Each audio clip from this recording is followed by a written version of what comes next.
Hey guys, and welcome back to another YouTube video. In this video, I'll be going through the Melbourne vs Brisbane Round 5 AFL Fantasy review of the game, going through how players went and sort of my thoughts on it overall. So before we get into the video, remember to like and subscribe, turn the notification bell on so you know when I upload.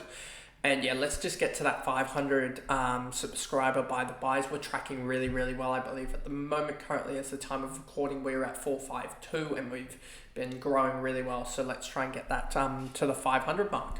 So let's get into the video now. So as you can see, and I'll be flicking between DT Live and Fan Footy for this. Max Gorn 149. He was absolutely huge. You can see here pretty evenness in the quarters. The third quarter didn't do much in the end for him, but you can just see by his disposals, 23 touches, 5 marks, 5 tackles. That is the perfect output for him alongside 51 hitouts. So, and I basically thought about this. He basically starts the game at around about 40 points, just solely off hitouts. And then he's effectively a 20 and 5 guy anyway. If you look at his stats and you look at Gorn here anyway, you look at his stats here, you'll see he is averaging 10, 16.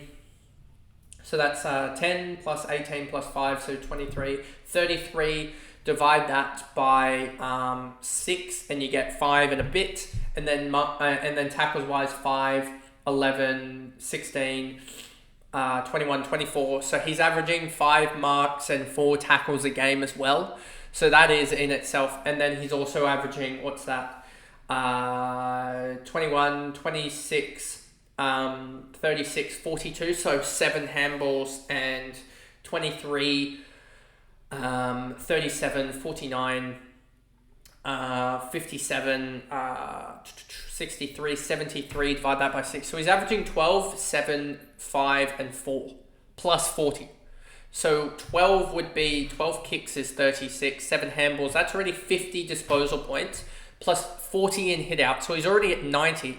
And then you add in 5 marks and 4 tackles, which is roughly what people are doing, what like we want out of Bont and stuff like that. We want 5 marks and 4 tackles out of Bont.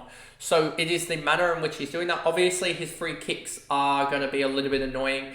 That usually Ruckman are minus 3 or 4 points overall on that. And you can see that in he's given away 7, 9, 10 free kicks. If I make that a little bit bigger, 10 free kicks and only gotten 8, 12, 15 back. So that is already a minus 15. So that's already minus 2.5 a game. But it just shows how dominant Max Gorn is that he is averaging 122 a year in this year, and he's probably going to be one of the dominant people, or one of those game-breaking trades, starters. Him and also Heaney seem to be those game-breaking starters where they're going plus 20, 25, and they're also in premium status. Langdon, 92, Jake Lever, 89, Rivers, 79, McDonald 76, Barrow, Chandler, Billings is 72. For those people that he seems to be one of those guys that whenever people have him out of their side, he's doing really well, but whenever they have him in his side, he's doing really poorly. You can see here 17 touches, 5 marks, 3 tackles. A pretty standard game, to be honest, from the point of view of Billings. Then we move over to May, and then Howes at 68 here. I'll flick this over to DT scaling. You can see Howes is 62 in Supercoach, 68 in Fantasy. And the thing is, some people will say that I mozzed him in the last quarter, whatever. I don't really care what he'd gotten to 60, which was enough for me to post that. Even though I do have a superstition that posting players' scores when they're going well is going to sort of stop them. But I was happy with a 60 anyway. For him to go 8 or whatever in like the last sort of 12, 13 minutes, I was fine with. So yeah, Howes, I was really happy with that.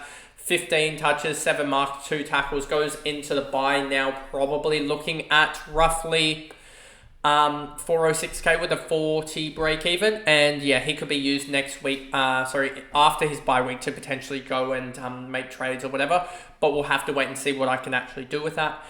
But yeah, he was perfect, and his score will now be taken as getting a rookie score off for a 68 is perfect, as it just sets a good banker. Viney 65, Petrarca 64. He is going to drop in price. He just never got involved, to be honest with you. Just a horrific first half. We'll have a horrific break even now. and is potentially going to be a trade in the next couple of weeks as he calms down. Neil Bullen, McVee, Oliver at 53. He just didn't get involved and barely even. He was almost going to not have a handball or a touch or a stat line until you can see 26 minutes into the game. So yeah, he did absolutely nothing. And is now going to be so underpriced. I mean, what is he averaging now? Sorry, that is the wrong one. That is the wrong one as well. Let's go to Oliver here. 874k with a 153 break even. He's now averaging 80. You know what's going to happen next year? He's going to be like the number one owned player just because he's having such a horrific season.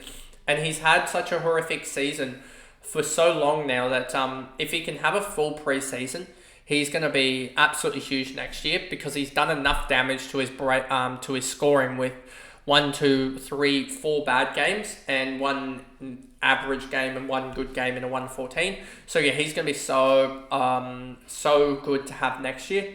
But yeah, he's going to be, what is he now? 53, so he's going to lose another. He's probably going to be 800k. There's a chance that you can get him almost around about round 12 or 13. If he starts to pick up form again, which he could, you could get him roughly around 750k. So there is a chance that you can get him later on in the season anyway when he starts to pick up form and get him for a good price. So that is just another one to watch out for is Oliver. Well, Whedon came on early because of Salem, which was a good thing, I think, for non-owners, that Salem went down, and we never want to... we never like saying that 6% ownership. He started off really well this season in round 0, but never really, in the last couple of rounds, hasn't really backed it up. So it sucks. He's done his hammy, for those people wondering, and we'll see how it goes. They do have the bye, so he may come back and not miss a game, but I suspect it's probably, given they subbed him out right away, it is an issue that is going to be multiple weeks.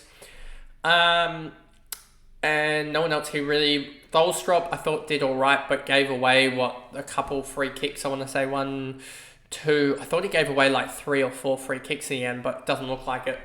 Just seemed to have been tackled with the ball countless times. Then we go over to Brisbane. Josh Dunkley, 1, 2, 3. He almost is a potential trade in target. If we go to Dunkley here, that actually sorts it. You can see the run that they have. They've got Geelong, GWS, Suns, Adelaide.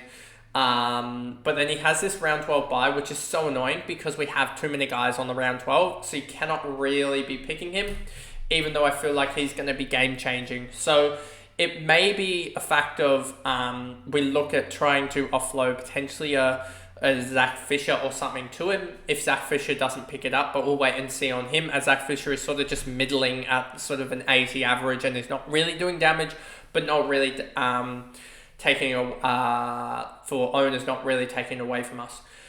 So yeah, Josh Dunkley, he's really good. Just sucks that he has that bye, that common bye with Sydney, GWS, North Melbourne. So sort of almost all of the fantasy hitters at the moment are on that bye, like Tom Green, Isaac Heaney, Lockie Whitfield, the Powell, Fisher, Sheasel, and now Dunkley, as well as, Neil isn't fantasy relevant this year, it doesn't look like.